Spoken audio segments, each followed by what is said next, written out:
Good afternoon. Thank you for inviting me. I'm excited to be here.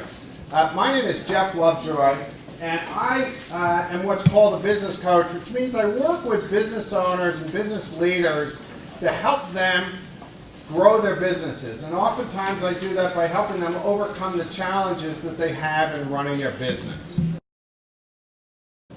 Effective leaders are all about influence. It's not, damn it, do it. It's about influence. Now, there are times where there's got to be that you got to do it, but the willingness of the people to follow that you got to do it is dependent upon your building up a deposit prior to the need for that to happen. Communications. Is it a one-way street or is it a two-way street? Two-way. Two-way. Absolutely, it's two-way. It's not just the words you say, but you got to make sure, as an effective leader, that your words are being heard and they're being understood.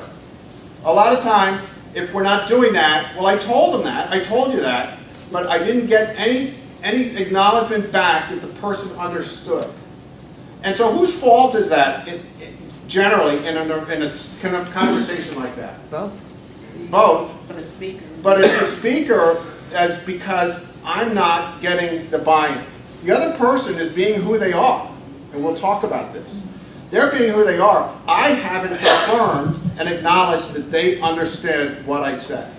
And so do you ever have those conversations where it's like, maybe it's with kids, maybe it's with other people you work with, maybe it's with teammates.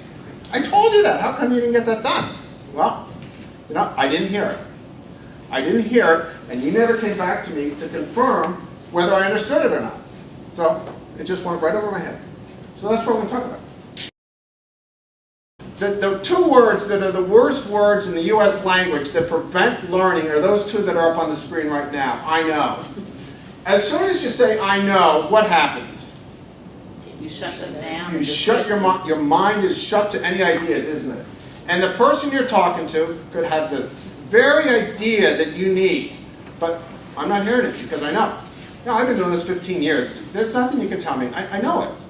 I know it. But you don't know it. And so oftentimes, at least in business, it's the little details that make a business an average business to an exceptional business. But I didn't hear it because I said I know. Yes? I think too, though, you know, you can also talk about distractions, and for this exact point too, that folks on your team may get distracted by things that you're not seeing or care about or focus, so you have to acknowledge that, but to pull them back on Great point. task. How come it's taking you 8 hours to do this thing? It should only take you 2 hours. Well, because you're not seeing all this other stuff that's happening you got to deal with. Or even things going on in their personal Personal lives life? that are Absolutely. Yeah, absolutely. Yes? Well, and we're all predisposed to a certain point of view. And so we're judging everything through that particular lens. So I want to go back to this statement. People are generally more receptive to people like themselves. What do you think about that statement? Yes? I disagree. You disagree with it? All right, you want to talk about it? Well, I think that everybody can be receptive or not receptive depending on the way that you express your message. Okay. Okay.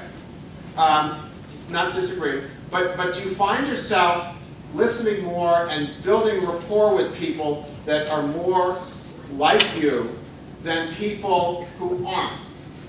And I don't mean, you know, prejudices come into play, stereotypes come into play, all kinds of things come into play that aren't there if you're dealing with like people. I have a friend who drives me nuts because everything has got to be he's very logical. And in my mind, he over-rationalizes. So I tend to kind of not spend as much time with him because I don't like that.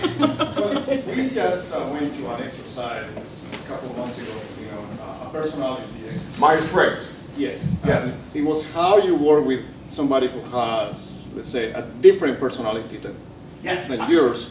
And it's the way that you communicate and the way that you take advantage of what you might be lacking, let's say in your business from that person, how you work together with this person and take advantage of the skill or something that this person doesn't have, or that this person has that you don't have. Absolutely. And the reason I bring this up is because I'm going to show you another model, DISC. It's a simpler model to use in terms of understanding and identifying the other person's behavioral style. And so to the extent you can figure out who they are, you can then morph into more being like them. So, what would happen if you have a D trying to communicate? Let's say each of you in the room are a D, and you've got to communicate with me who's a C. What do you suppose is going to happen? You can't hear each other. So if neither of you morph, is anything going to happen? I mean, is there real true communication going on? And creates super high anxiety for the C. Super high anxiety. Death of the D. And frustration for the D. Oh yeah. I don't get it. I don't understand why Emily can't get this done. Why is she so slow? Good grief. So can you understand the difference? Can you see it? Sometimes talking about it theoretically, I find this to be helpful because you can really, these people, look how much fun they're going to have at their party. I don't know about this one. It's short. They got going to midnight.